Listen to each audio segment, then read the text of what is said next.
Baik, ini kita mau tanya dulu mengenai hasil survei ya. Dari beberapa survei yang menunjukkan tren elektabilitas para paslon, ini ternyata belum ada pasangan calon presiden dan calon wakil presiden yang elektabilitasnya mencapai 50%. Benarkah demikian? Dan dengan begitu apakah Pilpres satu putaran ini sulit terwujud? Kita ke Bang Pangi dulu, silakan Bang Pangi. Ya, Mbak Nela, pertama tentu saja dari data-data survei yang ada, termasuk di Persepi saya lihat juga lembaga-lembaga yang cukup kredibel ya di sana, dan memang angka yang melebihi angka 50+1 itu per hari ini dari angka yang termasuk di atas margin of error maupun di angka bawah margin of error itu belum ketemu angka psikologis 50+1. Walaupun ada di luar Persepi mungkin sudah mengeluarkan di angka di atas 50%. Tapi dari alat ukur dari KPI itu, dari dasar itu tentu saja preferensinya untuk satu putaran belum memungkinkan sejauh per hari ini. Saya nggak tahu nanti 3 hari ke depan atau 2 hari ke depan akan ada 2 atau 3 lembaga yang akan merilis bahwa elektabilitas sudah di atas angka psikologis 50%+1, kalaupun di range margin of error pun masih tidak di bawah 50+1, karena ada juga hasil survei kemarin kalaupun 50+1 tapi kalau di rentang range margin of error ditarik ke bawah juga nggak lolos angka psikologis sebetulnya.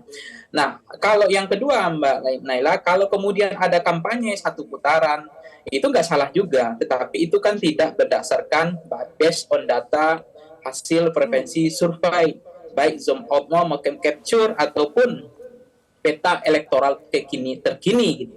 Nah, ya itu baru asumsi persepsi yang disampaikan, dan itu nggak salah juga, sah-sah saja kampanye satu putaran, tapi tidak berdasarkan angka psikologis 50+1. Nah, apakah mungkin 51 itu tembus ya? Itu mungkin saja bisa iya, bisa tidak gitu. Tetapi yang kedua begini Mbak Naila, dari gelagat-gelagat, saya nggak mengatakan bau amis ya, dari gelagat-gelagat sekarang ada kecenderungan masih stagnasi, ada tidak hanya panik buying tapi panik elektoral terjadi untuk semua calon presiden. Nomor urut 1 dan nomor urut 3 terjadi juga panik elektoral, bagaimana menahan laju agar tidak terjadi pertumbuhan elektoral melampaui angka psikologis 50+1 pada paslon 02.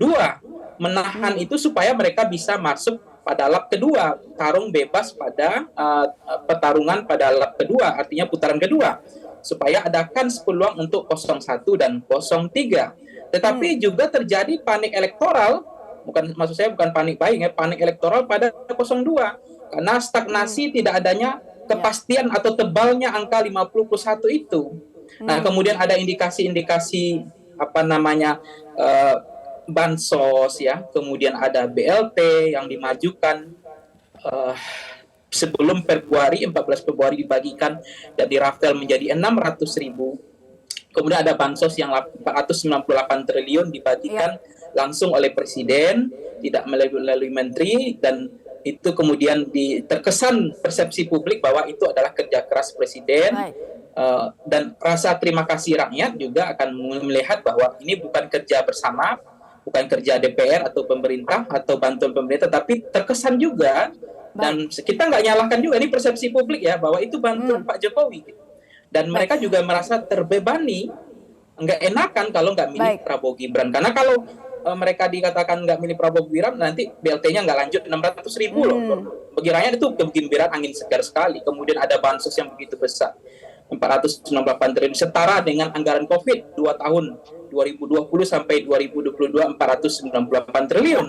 Dan itu angka yang akan dikucurkan sebelum per tanggal 14 Februari. Belum raskin dan seterusnya. Bang Pangi, jadi Anda katakan narasi Pilpres satu putaran ini tidak based on data, begitu ya? Jelajahi cara baru mendapatkan informasi. Download Metro TV Extend sekarang.